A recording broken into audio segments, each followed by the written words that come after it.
Kuvukwe kunje izolo edolobheni laseMnambithi kulandela imvula yangomsombuluko. Namhlanje isimo siqale ukubuyela kwesejwayelekile. Abadayisa emigwaqeni bathi isimo sezulu sibakhahlameze kakhulu.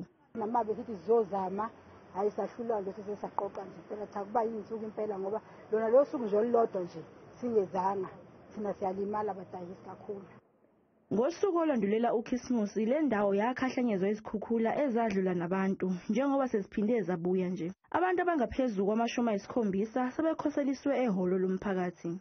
Dinga nje isikhathi sinisize into enilahlekile zonke emoshakele basilahle into zethu zokugqoka zonakele konke nokudla komunakele kufuneka. Inhlangano ehlinzeka ngosizo kwabakhahlamezekile iRed Cross ithi ukuhlasela kwezikhukhula kuphindelela kule ndawo into ekumele isukunyelwe. We need to plan better and also revisit how we are structuring in terms of even placing people because we need to protect lives. We cannot continue to be losing lives. Owengamela umnyango wezokubusa ngokubambisana kanye nezindaba zomdabu KwaZulu-Natal uthi ukugcwala kakhulu kwedamu nakho kunomthelela ezikhukhuleni kule ndawo.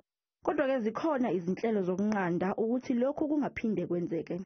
They have indicated that the dam that is causing flood in town is the wire overflow on it, and unfortunately they could not control that, and we said that we need to do something to say we divert this water.